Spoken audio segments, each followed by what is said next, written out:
திருச்சபையினுடைய காலை ஆராதனைக்கு வந்துவிட்டு உங்கள் யாவரையும் நம்முடைய ஆண்டவரும் இரட்சகருமாகிய இயேசு கிறிஸ்துவின் நாமத்தினாலே வாழ்த்தி வரவேற்கிறேன். கடந்த பல வாரங்களாக நாம் உடன்படிக்கை, புதிய உடன்படிக்கை என்ற தலைப்பை போதனைகளை பார்த்து வருகிறோம். புதிய உடன்படிக்கையில தேவன் என்னவெல்லாம் நமக்காக செய்து முடித்திருக்கிறார் என்பதையெல்லாம் நாம் ஒவ்வொரு வாரமாக பார்த்து வருகிறோம். உடன்படிக்கை நன்மை குறித்து பார்க்கணும். உடன்படிக்கையில அவர் நிறைய வாக்குறுதிகளை கொடுத்திருக்கிறார், அதை பார்க்கணும். எவ்வளோ ஒரு ஆசீர்வாதங்களை உடன்படிக்கை மூலமாக அவர் நமக்கு பகிர்ந்தளித்திருக்கிறார், அதை பற்றி நம்ம பார்த்தோம்.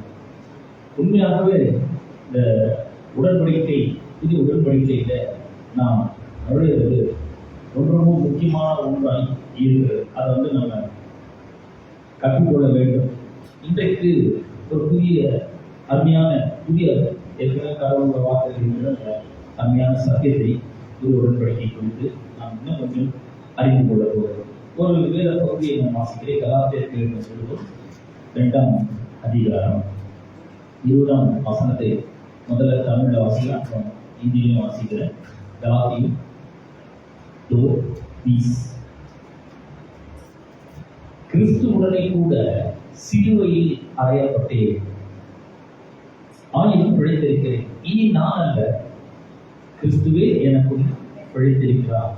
நான் இப்பொழுது மாம்சத்தில் பிழைத்திருக்கிறதோ என்னில் அன்பு கூர்ந்து எனக்காக தம்மை தாமே ஒப்பு கொடுத்த தேவனுடைய குமாரனை பற்றும் விசுவாசத்தினாலே பிழைத்திருக்கிறேன். इतने पढ़ा मैं मसीह के साथ क्रूस पर चढ़ाया गया हूँ।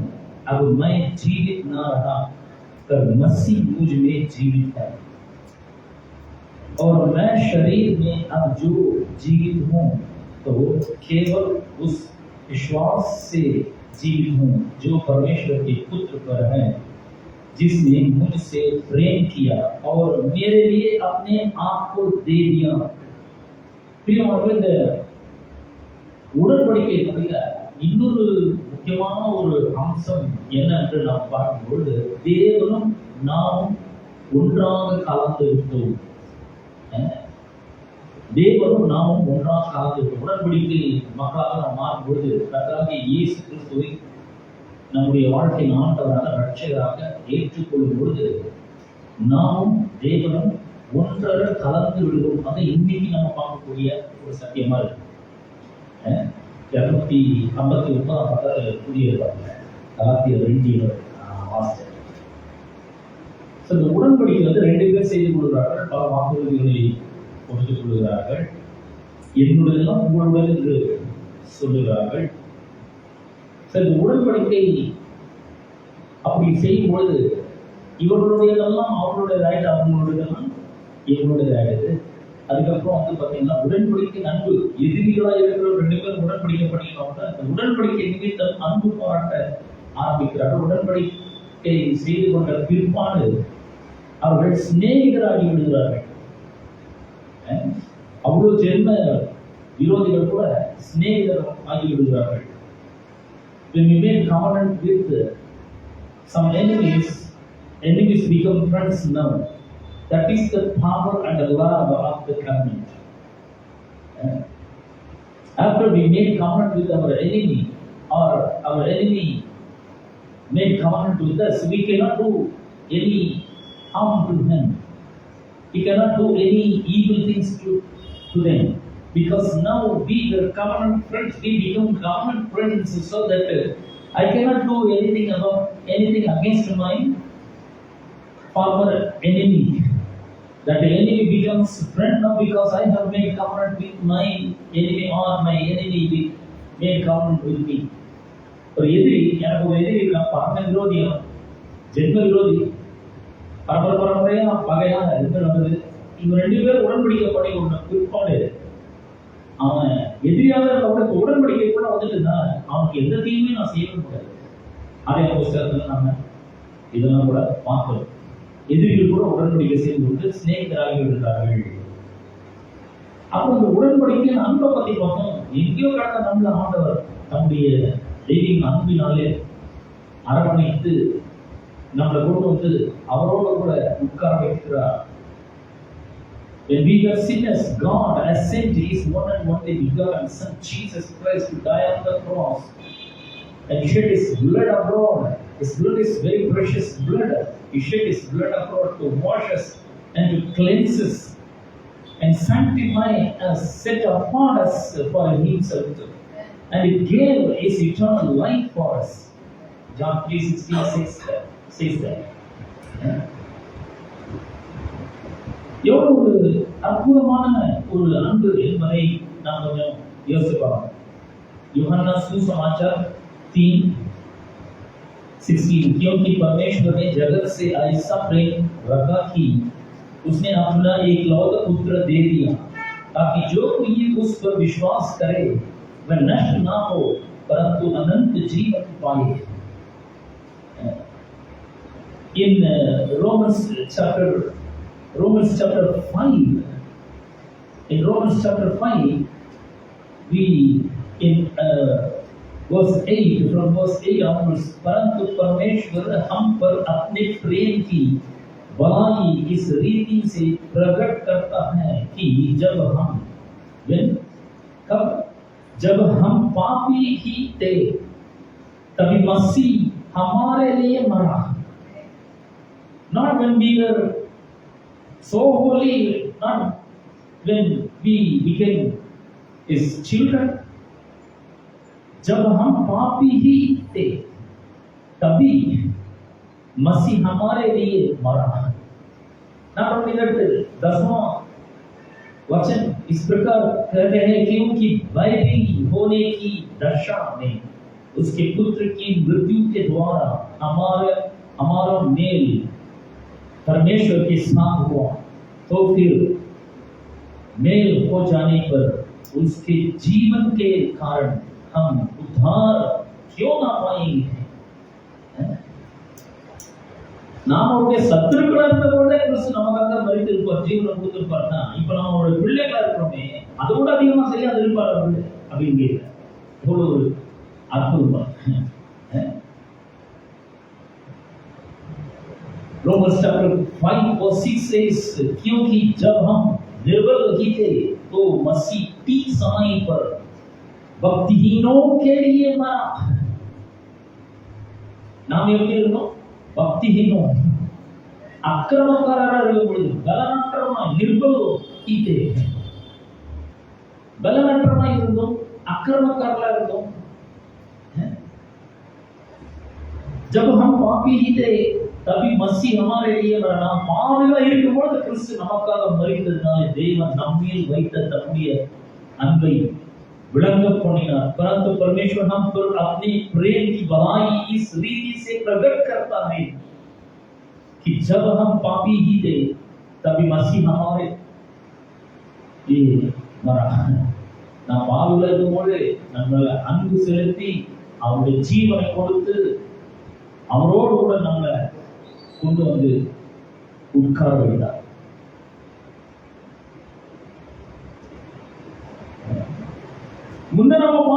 Before we were sinners, now we are children of God. अभी हम पापी नहीं हैं,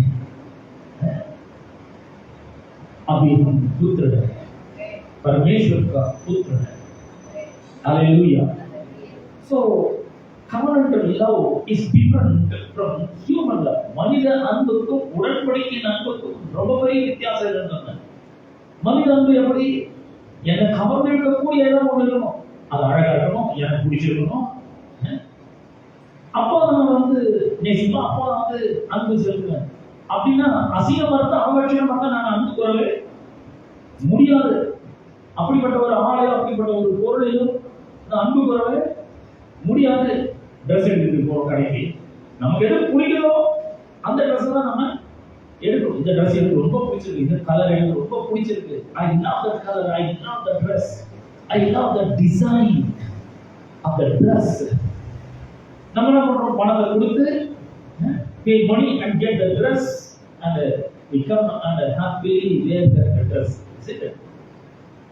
So நம்மள கவர்ந்து இழுக்கக்கூடிய ஏதோ ஒன்று இருந்தால் தான் நம்மளால அன்பு செலுத்த முடியும். நம்மள கவர்ந்து இழுக்கல, கவர்ச்சிகரமா எதுவும் இல்லைன்னா நம்ம அப்படி சொல்லவே முடியாது. But கவர்னன்ட் love is different from human love. கவர்னன்ட் love எப்படின்னா அது அசிங்கமா இருந்தாலும் அவலட்சணமா இருந்தாலும் அதனால ஒரு அன்பு கூடுற நாம பாவிகளா இருந்தோம், பலனற்றவா இருந்தோம், हम निर्बल भी थे, पापी भी थे, அப்போ கர்த்தர் என்ன பண்ற நம்ம மேல அன்பு கூடுற.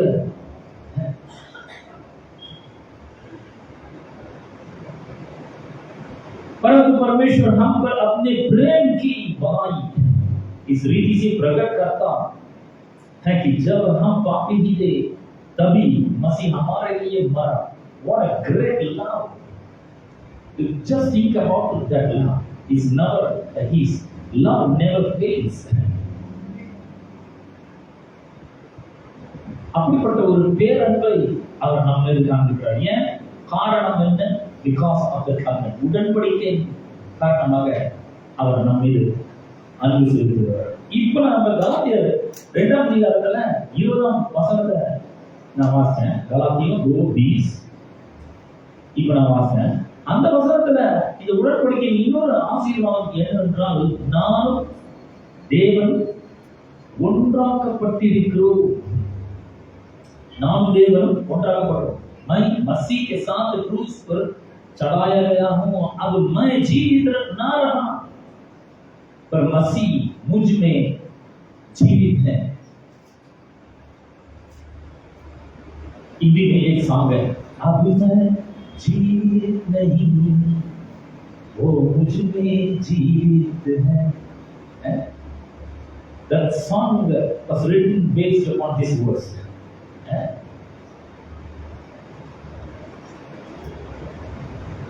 और मैं शरीर में अब जो जीवित हूं तो केवल उस विश्वास से जीवित हूं जो परमेश्वर के पुत्र पर है, जिसने मुझसे प्रेम किया और मेरे लिए अपने आप को दे दिया.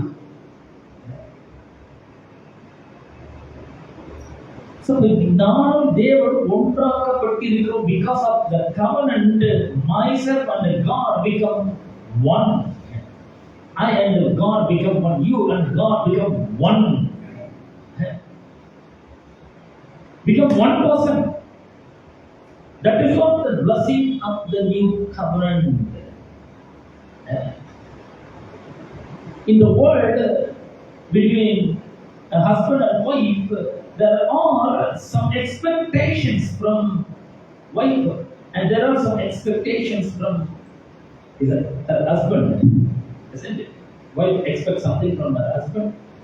He must love her and he must buy something for her and he must do some help for her. So she expects many things from her husband. The same way husbands are also expect many things from their wives. She must do cooking for him and she must do all the work in her home for him. So both are expecting something from them. And the expectation pochina love pocha.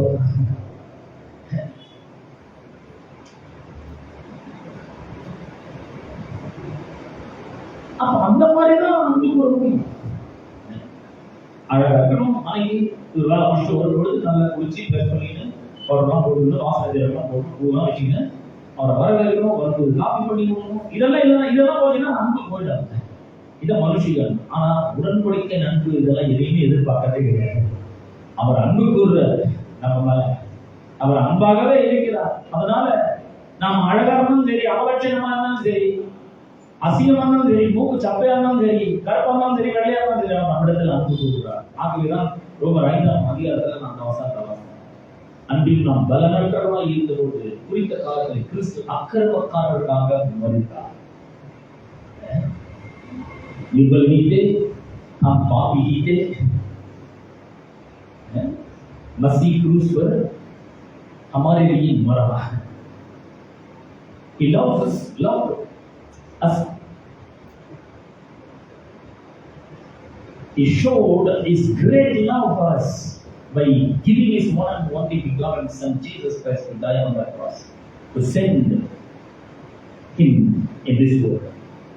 So இன்றைக்கு அந்த நடைமுறை வாழ்க்கையில் நம்ம எப்படி அதை வாழறது? How we can take this truth from the word of God and how to live our day-to-day life in this world.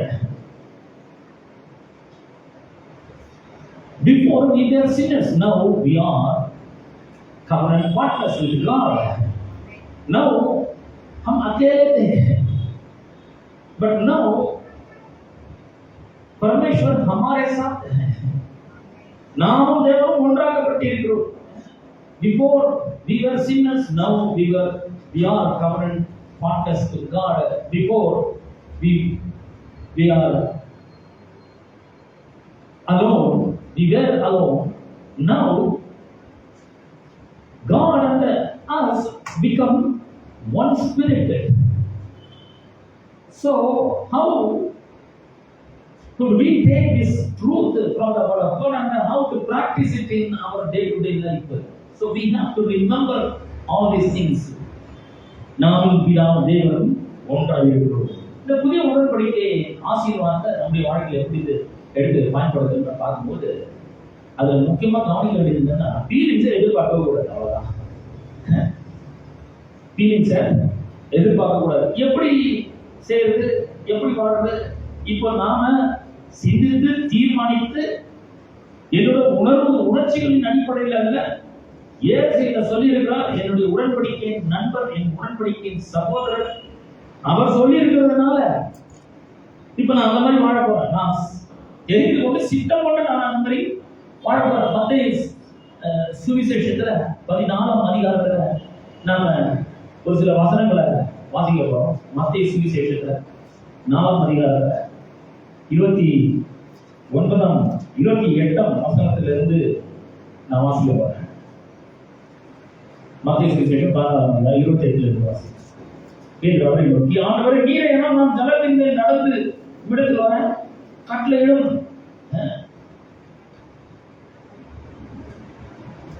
அதற்கு அவர் வா என்றார். அப்பொழுது பேர் படகு விட்டு இறங்கி இயேசு நடந்து போக ஜலத்தின் மேல் நடந்தான். 28ஆம் வசனத்தை வாசிக்கிறேன். 28ஆம் வசனம் मत्ती सुसमाचार 14:28। पतरस ने उसको उत्तर दिया, हे प्रभु, यदि तू ही है तो मुझे अपने पास पानी पर चलकर आने की आज्ञा दे। उसने कहा, हाँ। तब पतरस नाव पर से उतरकर यीशु के पास जाने को पानी पर चलने लगा। இது எப்படி சாத்தியம்? இப்போ படகு வந்து கடல்ல போயிட்டு இருக்குது. படகுல இருந்து எழுந்து தண்ணியில வந்து கால வைக்க முடியுமா? இல்ல, தண்ணியில குதிச்சு ஆகலாம். ஏன்னா இதுக்கு முன்னாடி அவன் கடல் நடந்தது கிடையாது, யாரும் நடந்து அவன் பார்த்தது கிடையாது, இது வரைக்கும் அவன் அந்த மாதிரி கேள்விப்பட்டதும் கிடையாது. இப்ப ஏசு சொல்றாரு, அவன் வாழ்க்கை இது வரைக்கும் கடல் மேல தண்ணி மேல நடந்ததே கிடையாது. தண்ணியில காலத்தை கீழே போயிடும். இப்போ சில கிணறுலாம் பார்க்கும்போது ரொம்ப பெருசா இருக்கும். அந்த பெரிய கிணறுல படிக்கட்டு வச்சிருக்காங்க. படிக்கட்டு வரைக்கும் கீழே யாரும் தண்ணி வந்துச்சுன்னா குதிக்கதான் செய்யும். அதனால யாராவது கால வச்சு நடக்க முடியாது. இப்போ இது வரைக்கும் உலகத்துல யாரும் அந்த மாதிரி நடந்தது கிடையாது. இது வரைக்கும் யாரும் உலகத்துல தண்ணி மேல கால வச்சு நடந்தது கிடையாது. அவங்க மேல அப்படி கால வச்சா உள்ள போயிடுவாங்க. எல்லாம் தெரியுது. இப்ப ஏசு சொல்றாரு, இவன் கேட்டா நீரே நானும் உள்ளது வர கட்டேன். அவன் சொல்றான்,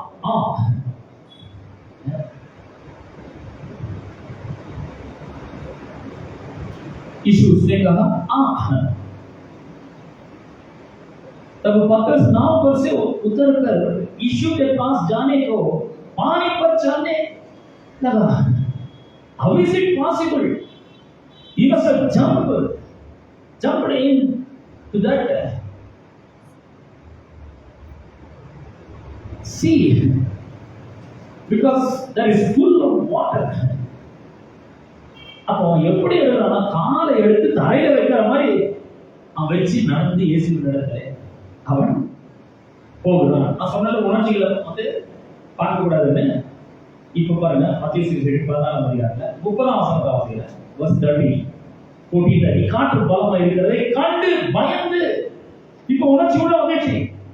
இயேசு ஒண்ணு சொல்லி இருக்கிறாரு, இது வரைக்கும் யாரும் அந்த மாதிரி பண்ணதில்லை, அவன் பண்ணி யாரும் பார்த்தது கிடையாது. இருந்தாலும் அவர் சொல்றதுனால அவர் சொன்ன வார்த்தையை விசுவாசித்து தீர்மானித்து அவர் சொன்ன கண்டிப்பா அதை செய்வாரு. நான் கண்டிப்பா நடக்க முடியும்னு அவன் எடுத்து கால வச்சான். இப்பதான் பண்ண உணர்ச்சி உள்ள வருது. காற்று பலமா வீசுவதை கண்டு பயந்து அமிழ்ந்து போய் ஆண்டவரே என்னை ரட்சியும் என்று கூப்பிட்டான். पर हवा को देखकर डर गया और जब डूबने लगा तो चिल्ला कर कहा, हे प्रभु मुझे बचा। यीशु ने तुरंत हाथ बढ़ाकर उसे थाम लिया और उससे कहा, हे अल्पविश्वासी तूने क्यों संदेह किया? So when emotion came into him, when he saw the wind and feared, he got fear. As soon as he saw the wind and he got fear, immediately he began to sink in the water. So when நாம கூட வந்து எப்படி இப்போ நாம பார்க்கணும் அப்படின்னு சொன்னா பார்க்கணும்னா இதுல வந்து ஃபீலிங்கே வரக்கூடாது. இதுவரை யாரும் செஞ்சதில்லை, யாரும் செஞ்சு நாம பார்த்ததில்லை. ஆனாலும் கர்த்தர் சொன்னதுனால இதை நான் செய்ய போறேன். இனிமேல் நான் அல்ல, கிறிஸ்துவே எனக்குள் ஜீவிக்கிறார் என்பதை நான் உலகத்திற்கு காட்டப் போகிறேன். இனி நான் அல்ல, கிறிஸ்துவே எனக்குள் ஜீவிக்கிறார் என்பதை காட்டலாம். இப்போ கிறிஸ்து நமக்குள்ள ஜீவிக்கிறார் அப்படின்னு சொன்னா அதோட அர்த்தம் கிறிஸ்துவ நாம ஒன்றா இருக்கணும்னா அவர் நமக்குள்ள வாழ்ந்து கொண்டிருக்கிற உள்ளதான் இருக்கிறாரு. அவர் எங்கேயோ பரலோகத்தில் இல்லை, அவர் எனக்குள்ள இருக்கிறாரு. அவர் எனக்குள்ள வாழ்ந்து கொண்டிருக்கிறதுனால நான் இனிமேல் பயப்பட வேண்டிய அவசியம் இல்லை. ஃபீலிங்க சார்ந்து இருக்க வேண்டிய அவசியம் இல்லை. ஃபீலிங் சொல்லலாம், இல்ல தண்ணியில கால வச்சா நீ மூழ்கிடுவ, உனக்கு அந்த அளவுக்கு திரும்ப பத்தாது, உனக்கு அந்த அளவுக்கு பாதுகாப்பு கிடையாது அப்படின்னு பல விதங்கள்ல நம்முடைய அறிவும் உணர்வுகளும் சொல்லலாம். ஆனா கர்த்தர் சொன்னதுனால நாம சிந்தித்து தீர்மானித்து விசுவாசித்து கால இடத்தில் நிற்கும் பொழுது கர்த்தர் நிச்சயமாக நடக்கும். கண்டிப்பா அற்புதங்களை நாம் நிச்சயமாக காண முடியும். இப்போ இன்னொரு உதாரணத்தை சொல்றேன். மோசே இஸ்ரவேல் ஜனங்களை எகிப்திலிருந்து அடிமைத்தனத்திலிருந்து வெளியே கொண்டு வந்து இப்போ சிவந்த சமுத்திரம் குறுக்க வருது. பின்னாடி பார்வோனுடைய சேனை தொடர்ந்து நிர்கமன் 40 verses from 13 onwards. அப்பொழுது மோசே ஜனங்களை நோக்கி, பயப்படாதீர்கள், நீங்கள் இன்று கொண்டு இன்றைக்கு கர்த்தர் உங்களுக்கு செய்யும் ரட்சிப்பை பாருங்கள். இன்றைக்கு நீங்கள் காண்கிற எகிப்தியரை இனி என்றைக்கும் காண மாட்டீர்கள். கர்த்தர் உங்களுக்காக யுத்தம் பண்ணுவார், நீங்கள் சும்மா இருப்பீர்கள். என்ன பண்றது தெரியல. இந்த பக்கம் ஒரு பக்கம் பார்வோனுடைய ராணுவம், ஒரு பக்கம் இந்த பக்கம் செங்கடல் இருக்கு, இந்த பக்கம் அமிழ்ந்து போய் செல் பண்ணுவாங்க. அப்படின்னு நினைச்சாக்கா பார்வோனின் சேனை அவர்களை கொண்டு போடும். 15 verse. அப்பொழுது கர்த்தர் மோசேயை நோக்கி, நீ எழுந்து முறையிடுகிற என்ன, புறப்பட்டு போங்கள் என்று இஸ்ரவேல் புத்திரருக்கு சொல்லு. எங்க புறப்பட்டு போறது சொல்லு. அப்படின்னு நீ கோலை ஓங்கி உன் கையை சமுத்திரத்தின் மேல் நீட்டி சமுத்திரத்தை விளங்கு. அப்பொழுது இஸ்ரவேல் புத்திரர் சமுத்திரத்தின் நடுவாக வெட்டாந்தரையிலே நடந்து போவார்கள். இது எல்லாரும் நம்புற மாதிரி இருக்காங்க. எங்கேயாவது நடந்திருக்கா இதுக்கு முன்னாடி? கோலம் கட்டு சமுத்திரத்து மேல நினைனா இஸ்ரவேல் ஜனங்க வெட்டாந்தரையில நடந்து போயிடுவாங்க. இன்னும் அதை கொஞ்சமாவது ஒத்துவர நான் எனக்கு புரியலாம் சொல்ல மாட்டானா? கோலம் நின்னா சமுத்திரம் எப்படி பழக்கமா கேட்டேன். இல்ல, இங்க வந்து உணர்ச்சிகளை சார்ந்து இருக்க முடியாது. ஏன்னா இது உடன்படிக்கை அன்பு, உடன்படிக்கை மக்கள், இஸ்ரவேல் ஜனங்கள் உடன்படிக்கை ஜனங்கள். அவங்களுக்கு கர்த்தர் சொல்றாரு. இப்ப அவனா உணர்ச்சியெல்லாம் தள்ளி வச்சுட்டு கர்த்தர் சொல்றான், நான் வந்து இதை செய்ய போறேன். இன்னைக்கு கண்ட எகிப்தியரை இனி என்றைக்குமே நீ காண மாட்டேன்னு சொல்றேன். இன்னைக்கு ஒருவேளை இந்த எகிப்தியர் ஒரு பெரிய அச்சுறுத்தலா இருக்கலாம். இன்னைக்கு இந்த எகிப்தியரை பார்த்தாவே ரொம்ப பயமா இருக்கலாம். ஐயோ இவனும் அசைக்க முடியாது போறாது, இவங்க எங்க போனாலும் பின்னாடி தொக்கையே வரானே அப்படின்னு சொல்லி நம்ம இன்றைக்கு அவனை பார்த்து பயந்துருக்கலாம். கர்த்தர் சொல்ற, நீ பார்த்து பார்க்கிற எல்லாரும் அதே மாதிரி செய்வாங்க அப்படின்னு சொல்றாரு. சொல்ல நீ பயப்படாத, உன் கோலை ஓங்கி சமுத்திரத்தின் மேல் கையை சமுத்திரத்தின் மேல் நீட்டி சமுத்திரத்தை விளங்குறது எப்படி பார்க்கறது? மோசே சொல்ற நான் இருக்கிறேன் உங்க கூட பயப்படாத அப்படிங்கிற 13 वर्ष मूसा ने लोगों से कहा डरो मत, खड़े खड़े वह उद्धार का काम देखो जो यहोवा आज तुम्हारे लिए करेगा, क्योंकि जिन मिस्रियों को तुम आज देखते हो उनको फिर कभी ना देखोगे। यहोवा आप भी तुम्हारे लिए लड़ेगा, इसीलिए तुम चुपचाप रहो। तब यहोवा ने मूसा से कहा तू क्यों मेरी दुहाई दे रहा है? इस्राएलियों को आज्ञा दे कि यहां से कुछ करें। अगर तू अपनी लाठी उठाकर अपना हाथ समुद्र के ऊपर बढ़ा और वह 2 भाग हो जाएगा, तब इस्राएली समुद्र के बीच होकर स्थल ही स्थल पर चले जाएंगे। What a miracle is this! God split the Red Sea for his covenant partners. சிவந்த சமுத்திரத்தை ரெண்டா பிளக்கிறது யாருக்காக? உடன்படிக்கை மக்களுக்காக அவர் இரண்டாக பிளக்கிறார். அப்ப இங்க வந்து மோசே இந்த கோலை வச்சு எப்படி போய் சமுத்திரத்தை பிளக்கிறது? சமுத்திரத்துல போட்டது சமுத்திரம் மாட்டின்னு போனோம், மூழ்கின அந்த கோலை அதெல்லாம் வந்து சொல்ல கர்த்தர் சொல்ற, அதனால நான் செய்யறேன். இது அவர் சொன்னதான் கண்டிப்பா அது நடக்கும். அதனால இப்ப நான் என்ன பண்ணணும்? நான் இப்ப தீர்மானிக்கணும். I have to decide and I have to believe what God said and I have to do what God's word says or God said. அப்ப அங்க வந்து உணர்ச்சிகளுக்கு வந்து அந்த இடமே கிடையாது. கர்த்தர் சொல்றது அந்த மாதிரிதான். ஒருவேளை பல நேரங்களில் நமக்கு ஒரு வேலையை போல தெரியலாம், ஆனா உறுதியாக நம்ம கர்த்தர் சொல்லி இருக்கிற முதல்ல என்ன பண்றாங்க? பயப்படாத, விசுவாசம் பண்ணவன் இரு அப்படிங்கிற. பயப்படாம இருக்கணும், தைரியமா இருக்கணும், விசுவாசத்தோட நாம் இருக்க வேண்டும். என்னாகும் புஸ்தகத்துல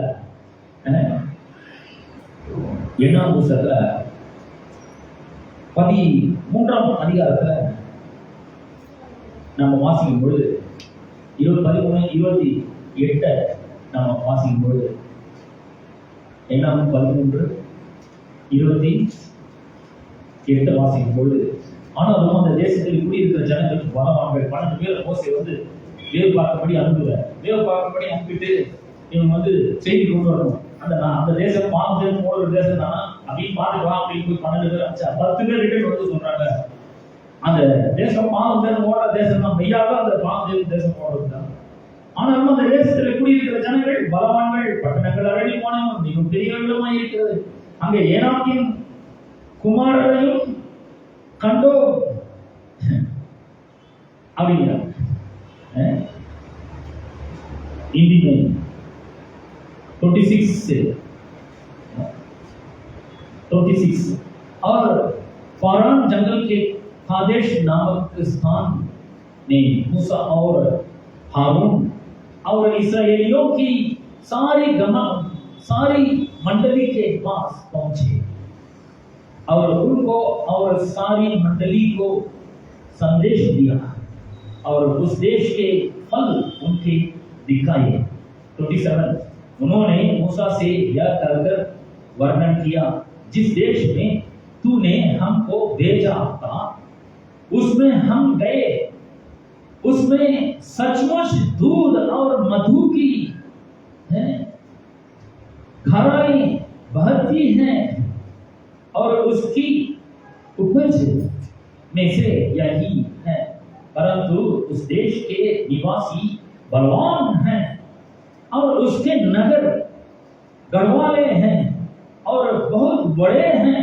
और फिर हमने वहां अनाखा वंशियों को भी देखा। எல்லாமே புத்தகத்துல கூட நாங்க அங்க பார்த்தோம். 38 verse 30 வசனத்தை வாசிங்க. 30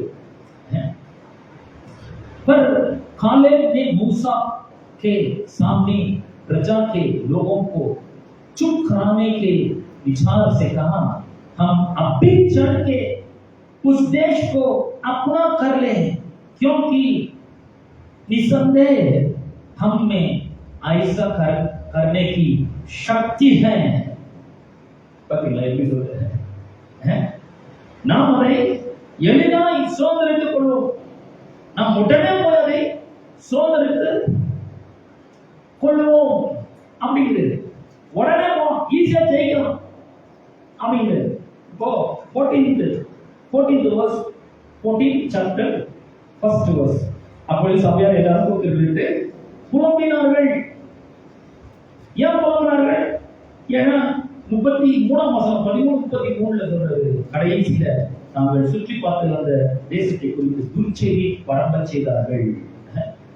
துர்ச்செய்தியை பரம்ப செய்தார்கள். गिनती 13, 33 लास्ट 2 लाइन्स. और हम अपनी दृष्टि में उनके सामने टिड्डे के समान दिखाई पड़ते थे और ऐसे ही उनकी दृष्टि में मालूम पड़ते थे.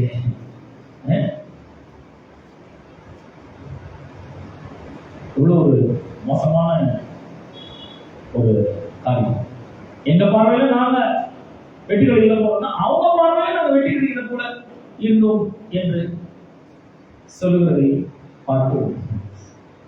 அதனாலதான் 14ஆம் அதிகாரத்துல முதல் வசனத்துல तब सारी मंडली चिल्ला उठी और रात भर वे लोग रोते ही रहे. रात भर ராம் முழுதான ஓட கதிராடுறாங்க. ஏன்னா துர்ச்செய்திகளால கேட்டாங்க. துர்ச்செய்தி கேட்டதுனால, இந்த உணர்ச்சிக்கு அவர்கள் இடம் கொடுத்ததுனால அவர்கள் அப்படி அழுகிறார்கள். அவங்க ஏன் முடியாததுக்கு 1000 காரணம் சொல்றாங்க. ஆமாங்க, அது கதை சொல்ற மாதிரி பாவம் சொன்னா, ஆனா அந்த ஏனாதி புத்திரருக்காக பட்டண அரண்மைப்பானது, அந்த மதில் சுவர்கள் ரொம்ப பெருசா இருக்குது, அங்க இருக்கிற ஆட்கள் மிகவும் நெடியவர்கள், நம்மளால அவங்க போய் ஜெயிக்க முடியாதுன்றது, ஏன் ஜெயிக்க முடியாதுன்றது 1000 காரணம் சொல்றாங்க. டாக்டர் இருக்காங்க, அரண்மைப்பான பட்டணம் இருக்குது, மதில் சுவர்கள் ரொம்ப பெருசு, உண்மைதான். ஆனா கர்த்தர் தான் சொல்லிக்கிறான்னு கவனிச்சிருந்தாங்க. 2 பேர் மட்டும் தான் கவனிச்சாங்க. அந்த 2 பேர் மட்டும் வந்து சொல்றாங்க, எளிதாய் நாம் போய் என்ன பண்ணாங்க, சுதந்திரிக்கலாம். ரொம்ப ஈஸியா நம்ம போய் என்ன பண்ணலாம், சுதந்திரிக்கலாம். பயப்படாதீங்க, எளிதாய் சுதந்திரிக்கலாம் அப்படிங்கிற.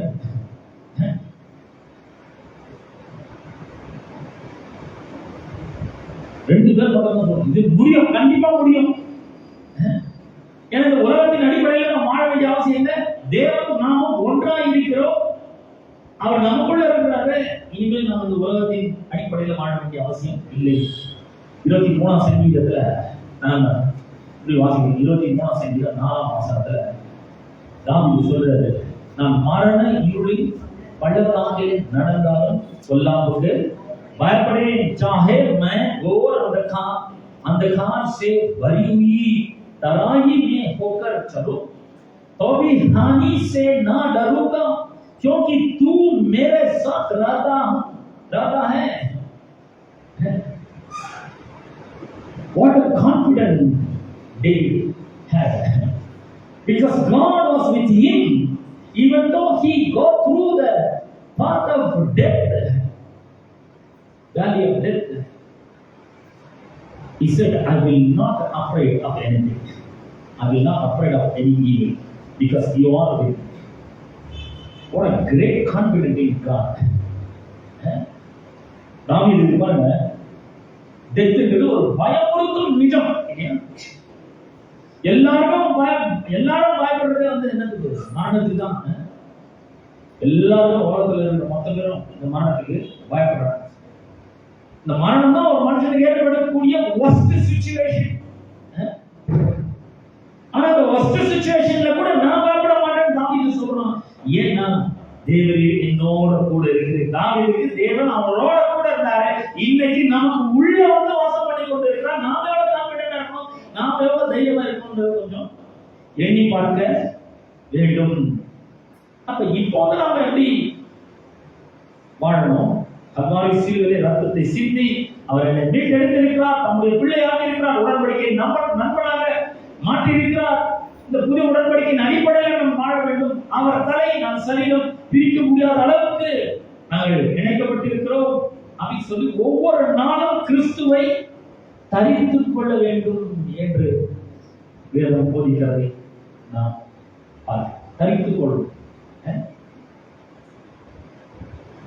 Every day we must choose, like every day we must choose to put on Jesus Christ, put on the new man, put on the holiness and righteousness.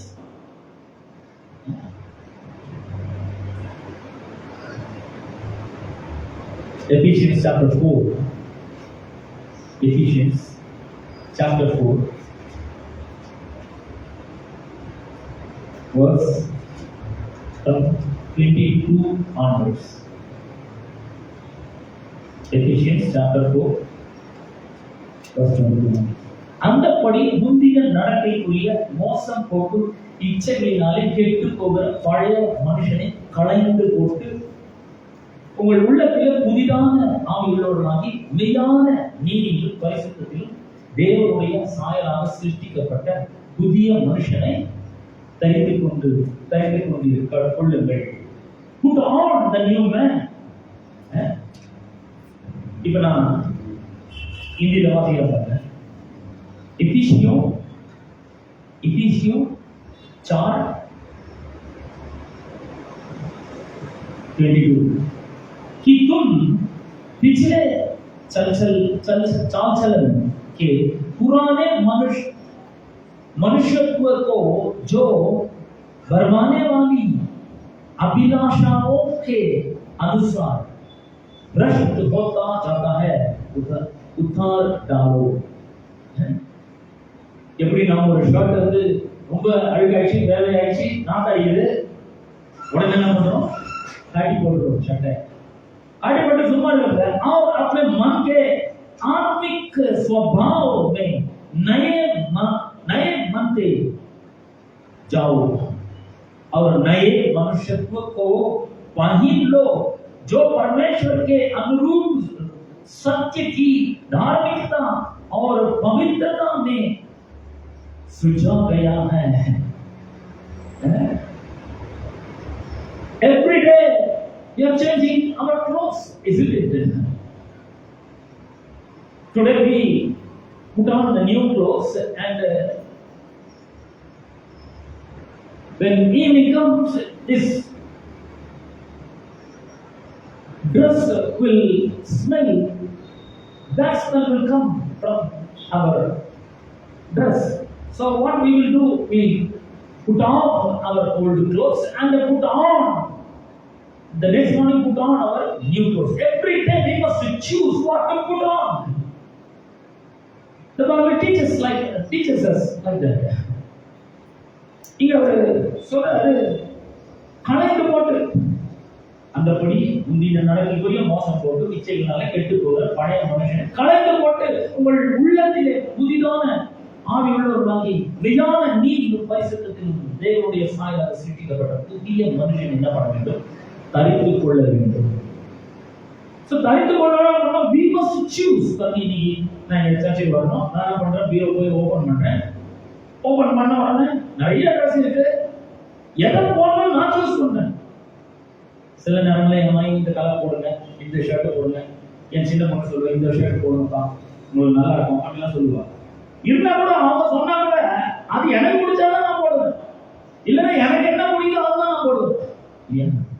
அதே போல இந்த நம்ம என்ன பண்ணோம்? Willfully we must put on our old man, old self, and put on our new clothes. We have to choose what to put on. Every day we must put on our new clothes. மெய்யான நீதியிலும் பரிசுத்தத்திலும் தேவனுடைய சாயலாக சிருஷ்டிக்கப்பட்ட புது மனுஷனை நாம தரித்துக் கொள்ள வேண்டும். और नए मनुष्यत्व को पहन लो जो परमेश्वर के अनुरूप सत्य की धार्मिकता और पवित्रता में सृजा गया है. Hallelujah. Every day you must on the new clothes. You have to choose what to put on. Yeah, நம்ம நினைச்சா பழைய ட்ரெஸ் கூட போட்டுக்கலாம், நான் தனியாக ட்ரெஸ் கூட போட்டுக்கலாம். ஆனால் we must choose. அப்ப ஒவ்வொரு நாளும் நாம் தெரிந்தெடுத்து கிறிஸ்துவை தரித்துக் கொள்ளுவதாக இருக்க வேண்டும். அப்ப என்னன்னா நாம இருக்கிற மாதிரி இல்லாம நம்ம வேற மாதிரி வேஷம் போடணும் அப்படின்னு சொல்லி சிலர் யோசிக்கலாம். வேற மாதிரி வேஷம் போட சொல்றீங்களா? இல்ல இல்ல, அது வேற. வேஷம் போடுறதுன்றது வேற. சில டிராமாலெல்லாம் பார்த்தீங்கன்னா, சினிமால டிராமால கூட ஒரு வீரன் ஒருத்தர் இருப்பாரு. அவர் பார்த்தாலே நமக்கு ரொம்ப கோபம், ஐயோ வந்தான் அப்படின்னு.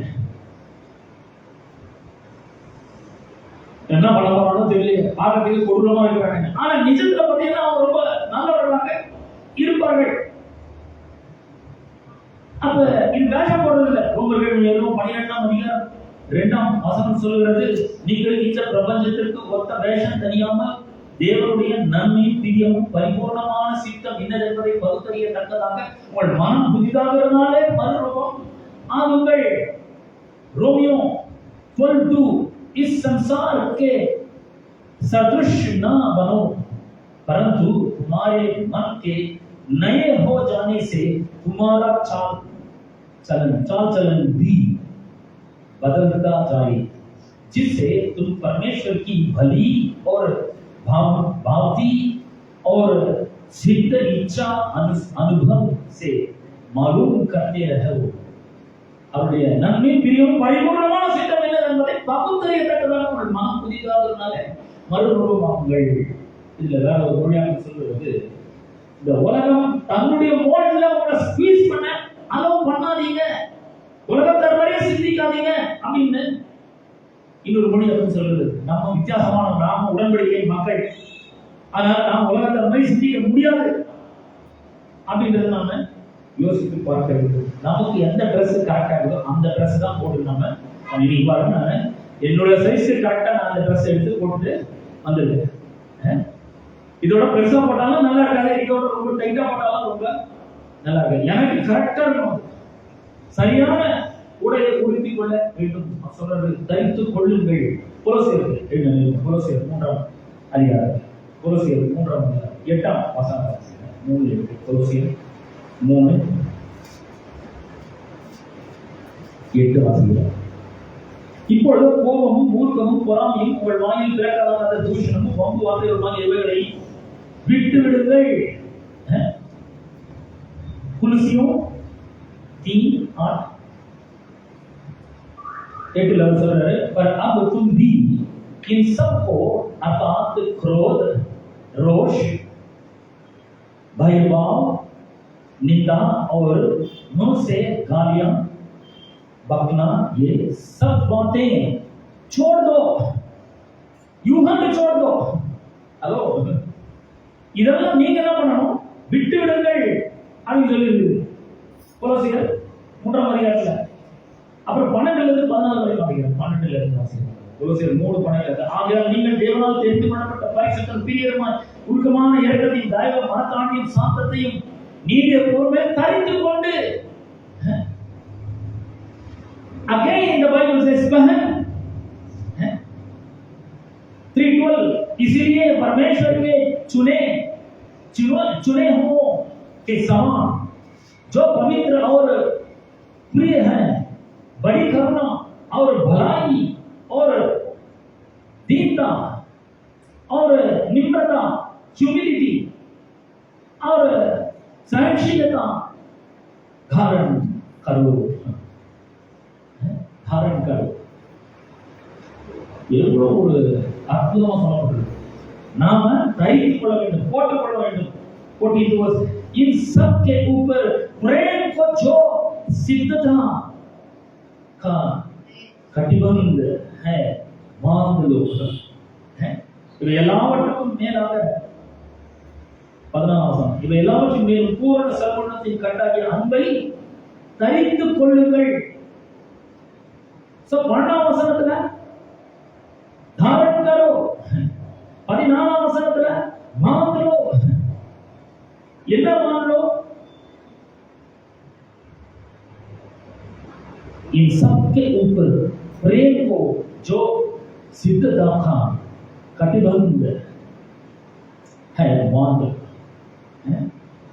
அன்பை தரித்துக் கொள்ள வேண்டும், உருக்கமான இரக்கத்தை தரித்துக் கொள்ள வேண்டும், தயவை தரித்துக் கொள்ள வேண்டும், மனத்தாழ்வை தரித்துக் கொள்ள வேண்டும், சாந்தத்தை தரித்துக் கொள்ள வேண்டும், நீடிய பொறுமையை தரித்துக் கொள்ள வேண்டும். ஒரு ட்ரெஸ் மாதிரி போடணும். நான் உங்களுக்கு சொல்றேன், முன்ன நாம பாவிகளா இருந்தோம், அக்கிரமக்காரர்களா இருந்தோம், தேவ சத்துருவா இருந்தோம், பலனற்றவர்களா இருந்தோம். அப்ப அந்த 40 ட்ரெஸ் ஓகே. ஆனா இப்போ நாம உடன்படிக்கை மனிதர்களா இருக்கிறோம். இப்ப வர ட்ரெஸ் சாத்த கொடுத்துட்டாரு. கொடுத்துட்டு அவர் சொல்றாரு, you choose this dress, put on this new cloth. அப்படிங்கிற we have to choose daily. See, when Joseph was in jail, வந்து யோசேப்பை ஜெயில கொண்டு போய் போறாங்க. ஜெயில போனோம்னா இல்ல நான் வந்து கோட் சூட் தான் போடுவேன், டை தான் டெய்லி நான் டை கட்டுவேன், நான் இன்னும் டை தான் கட்டுவேன். எல்லாத்தையும் கட்டிடணும். ஜெயிலுக்கு போனோம்னா மொத்த ட்ரெஸ்ஸை கட்டுப்பான், எல்லாத்தையும் கட்டி நான் ஒரு ட்ரெஸ் போடுது. என்ன ட்ரெஸ் கொடுக்குறாங்க? அங்க ஜெயில் ட்ரெஸ் கொடுக்குறாங்க. ஜோசப்க்கு ஜெயில் ட்ரெஸ் கொடுக்குறாங்க. ஜெயில் ட்ரெஸ் போடணும் ஒரு இப்போ திடீர்னு பார்வோன் கூப்பிடுறாரு. பார்வோன் அழைத்து அனுப்புறாரு. யோசேப்பை அழைத்து அனுப்பணும் பண்ணாங்க. மோசம் செய்தி கொடுக்குறாங்க. உடனே நல்ல ட்ரெஸ் கொடுக்குறாங்க. ஏன்னா இப்ப பார்வோன் முன்னாடி பண்ணிக்கணும், ராஜாக்கு முன்னாடி பண்ணிக்கணும், அதுக்கேற்ற ட்ரெஸ் வேணும். அந்த ட்ரெஸ் ஜெயில் ட்ரெஸ் போடும் போது ராஜாவுக்கு முன்னாடி நிற்க முடியாது. ராஜா என்ன பண்ற உடனே பிரதம மந்திரி ஆகிட்டாரு. ஏப்பா அது ஜெயில் ட்ரெஸ் 3 வருஷம் 2 வருஷம் போட்டுருந்தேன்ப்பா, இது அந்த ட்ரெஸ்ஸை போடணும், அதான் எனக்கு ரொம்ப பழக்கம், அதான் எனக்கு கொஞ்சம் கம்ஃபர்டபுளா இருக்குன்னு சொன்னா இல்ல, அந்த ட்ரெஸ்ஸை போட்டு போய் பிரதம மந்திரி அவர் அந்த அங்கிருந்து ஆணைகளை பிறப்பிக்கலாம். முழு உலகத்துக்கும் உணவை பகிர்ந்தளிக்கிறவன் இருக்கு. இப்போ வந்து இன்னொரு இதோட ரொம்ப நல்லா புரியக்கூடிய ஒரு உதாரணத்தை நான் உங்களுக்கு கூறுகிறேன். லூக்கா சுவிசேஷம் 15ஆம் அதிகாரத்தில் இருக்கும். லூக்கா சுவிசேஷம் 15ஆம் அதிகாரம். லூக்கா சுவிசேஷம் 15ஆம் அதிகாரத்தில்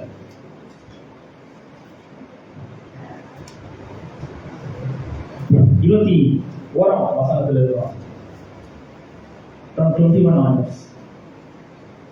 Luke 18, Luke 15, 21 onwards. குமாரன் தகப்பனை நோக்கி, தகப்பனை பார்த்து விரோதமாக முன்பாக செய்தே இனிமேல் உங்கள் குமாரனை சொல்லப்படுவது நான் பார்த்ததில்லை என்று சொன்னால், அப்படி தகப்பன் தன் ஊழியக்காரன் நோக்கி, நீங்கள் உயர்ந்த வஸ்திரத்தை கொண்டு வந்து இவனுக்கு உடுத்தி இவன் கைக்கு மோதிரத்தையும் கால்களுக்கு பாதரட்சைகளையும் போடுங்கள். உயர்ந்த வஸ்திரம். நல்லா கவனிங்க. இந்த கெட்ட குமாரன் அவனா பண்றான், ஆசையெல்லாம் பிரிச்சு போய் தூர தேசத்துல துன்மார்க்கமா எல்லாத்தையும் செலவு பண்ணிட்டு கடைசியில் ஒரு குடியான இடத்துல போய் பன்றி கையெழுத்து ஒத்துக்குன்னு இந்த பன்றி சாப்பிட தவிர தன் வயிற்றை நிரப்ப ஆசையா இருக்கிறான். அதை கூட யாரும் உங்களுக்கு தர முடியல. பன்றி கூட அவன் ட்ரெஸ் எப்படி இருக்கும், அவன் மேல எவ்வளவு ஸ்மெல் வந்திருக்கும்னு, பேட் ஸ்மெல் வந்திருக்கும்னு கொஞ்சம் யோசிச்சுருவார். இது ரொம்ப முக்கியம் பாருங்க. இப்ப அவன் எழுந்து தகப்பன் இடத்துல வரான், பண்ணிக்கிட்டே வீட்டுக்கு அந்த ட்ரெஸ் போகும். இப்ப தகப்பன் வந்துடுறான். தகப்பன் சொன்ன இவன் என்னோட மகன், இவன் இந்த ட்ரெஸ்ல இருக்க கூடாது. அவன் சொல்றான் 21ஆம் வசனத்துல. அப்படி சொன்னவன் 22ஆம் வசனத்துல சொல்றாரு, அப்போ ஊழியக்காரன், நீங்கள் உயர்ந்த வஸ்திரத்தை கொண்டு வந்து இவனுக்கு உடுத்து முதல்ல எடுத்த உடனே ஃபர்ஸ்ட் நல்ல உயர்ந்த வஸ்திரம். இந்த 40 ட்ரெஸ் தான் தேவையில்லை என்று 21:22 पुत्र ने उससे कहा, पिताजी मैंने स्वर्ग के विरोध में और तेरी दृष्टि में पाप किया है और अब इस योग्य नहीं रहा कि तेरा पुत्र कहलाऊं। परंतु पिता ने अपने दासों से कहा, जब अच्छे से अच्छा वस्त्र निकाल कर उसे पहनाओ। हेलो, இந்த நாம முடிச்ச Dress போட்டு பேட்ஸ்மேன் Dress போட்டு வந்து பிதாவுடைய முன்னாடி நிக்க முடியாது. because his father is a rich man. His father is rich in mercy. He is full of grace and full of favor. Because he is full of grace and favor and mercy, rich in mercy, he said, go and bring अच्छे कपड़ा. எப்படி சொல்றாரு பாருங்க, जब अच्छे से अच्छा वस्त्र निकाल कर उसे पहनाओ। और उसके हाथ में अंगूठी और पांव में जूतियां पहनाओ. In the wilderness, God said Moses, when he approached the bush, burning bush, God said, "Ruk jao, stop there, don't come forward, because the place where you stand is the holy ground. Don't come near, because I am a holy God. You are a sinner. Don't approach me." He said like that.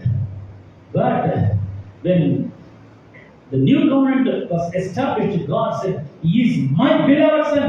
Put on his shoes. Put on a new cloth." What a grace we have. Hallelujah. So அந்த dress போட்டு நம்ம ஆட முடியாதுங்க. மாதம் jail dress போட்டு பார்வன் முன்னாடி போக முடியாது. ஜெயில் ட்ரெஸ் போட்டு கவர்னர் சீட்ல உட்கார்ந்து இதெல்லாம் பேச முடியாது. அங்க வரணும் அந்த வேலைக்கு போகணும். So every day we need to change our clothes. Every day we need to put on our new clothes. மெய்யான நீதியும் பரிசுத்தத்திலும் தேவனுடைய சாயலாக சிருஷ்டிக்கப்பட்ட புதிய மனுஷனை நாம் அறிந்து கொள்ள வேண்டும். நீ நான் அல்ல, கிறிஸ்துவே எனக்குள் வாழ்கிறார். When you realize that Christ is living inside of you, you won't go the place where you should not go. ஏசு உள்ளவே இருக்காது. சாரை கடைக்கு போக முடியுமா? அவர் போகணும். ஏன்னா உள்ளவே இருக்காது, போக முடியாது. அசிங்கமான இடத்துக்கு போக முடியுமா? போக முடியாது. கேவலமான இடத்துக்கு போய் கேவலமான வேலையெல்லாம் பண்ணவே முடியாது. ஏன்னா கிறிஸ்து எனக்குள்ள வாழ்ந்து கொடுக்குறாரு. அவரும் நானும் ஒன்றாக விட்டு இருக்கிறோம். பிரிக்க முடியாத அளவுக்கு ஒன்றா இருக்கிறோம். அவர் தலை நான் சரீரமா இருக்கிறேன். அதனால இங்க வரணும்னா இப்போ புதிய உடன்படிக்கையில் மனிதனாக இருக்கிறதுனா ஒரு நியூ க்ளோத்ஸை கர்த்தர் நமக்கு தந்திருக்கிறார். அன்பை தரித்துக் கொள்ள வேண்டும், மனத்தாழ்மையை தரித்துக் கொள்ள வேண்டும், சாந்தத்தை தரித்துக் கொள்ள வேண்டும். சும்மா எல்லாத்தையும் இருக்கக்கூடாது, எல்லாத்தையும் கோவப்படக்கூடாது. சாந்தத்தை தரித்துக் கொள்ள வேண்டும், அன்பை தரித்துக் கொள்ள வேண்டும். மெய்யான நீதியிலும் பரிசுத்தத்திலும் தேவனுடைய சாயலாக சிருஷ்டிக்கப்பட்ட புதிய மனுஷனை நாம் தரித்துக் கொள்வதற்காக இருக்கிறது. எப்படி? Every day we must choose and believe I'm going to wear what God has given to me.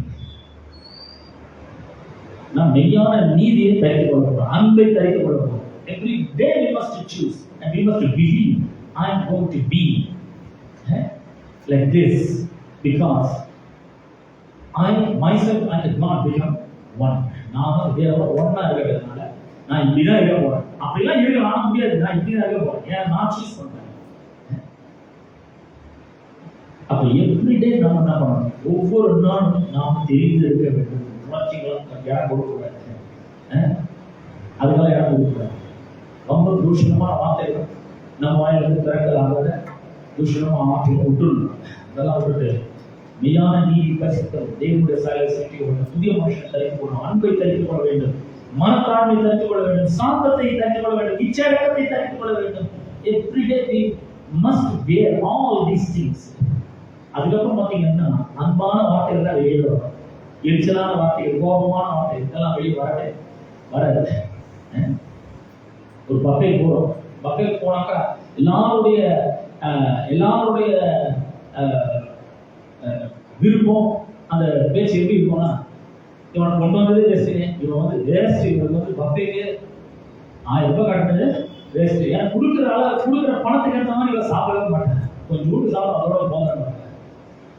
கொடுக்குற பணத்துக்கு ஏற்ற மாதிரி சாப்பிட்டா நம்ம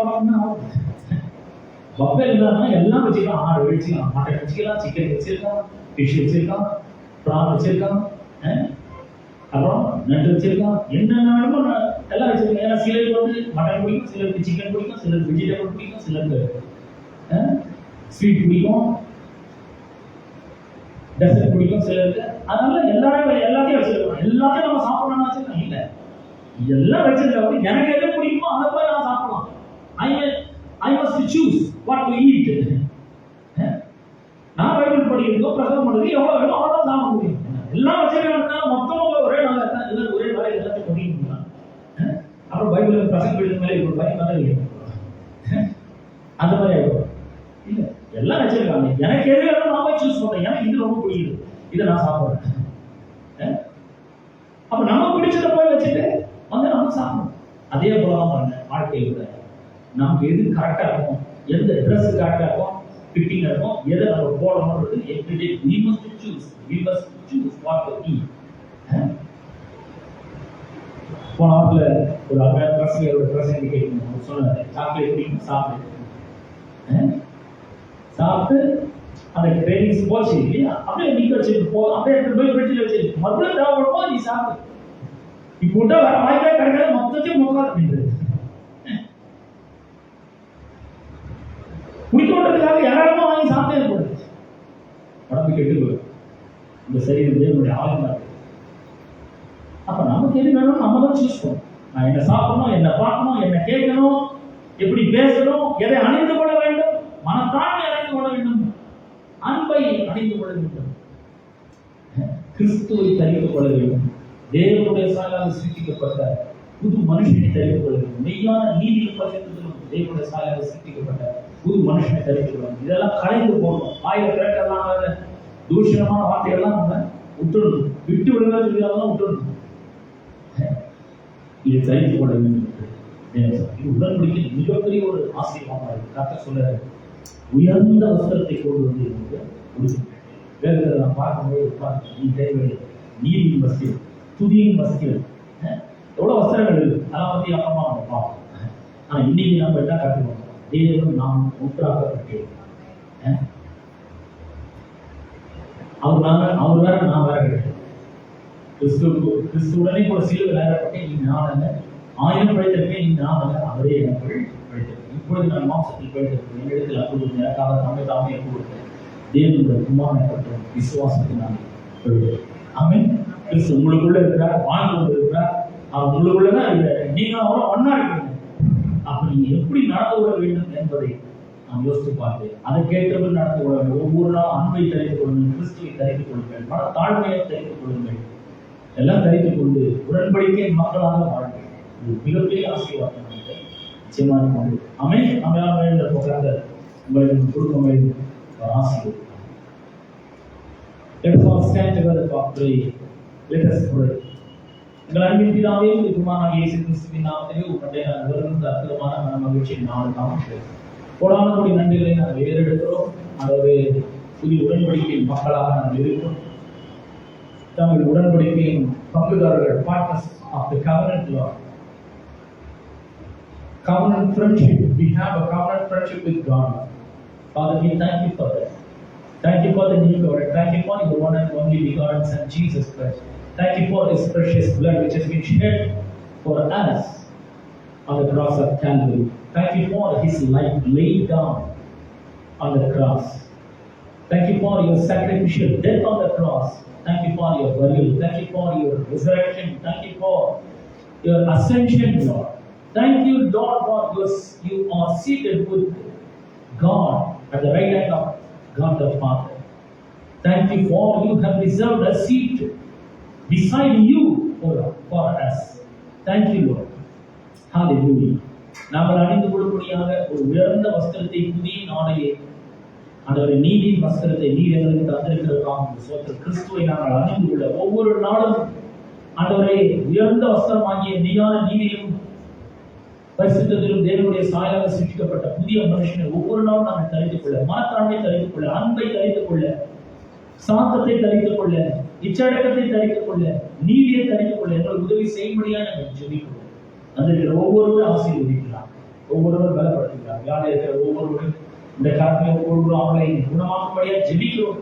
ஆண்டவரே, தேவை இருக்கிற ஒவ்வொரு மக்களுக்காக ஜெபிக்கிறோம். அவங்களுடைய தேவைகளை எல்லாவற்றையும் நீ சந்திக்கும்படியா ஜெபி.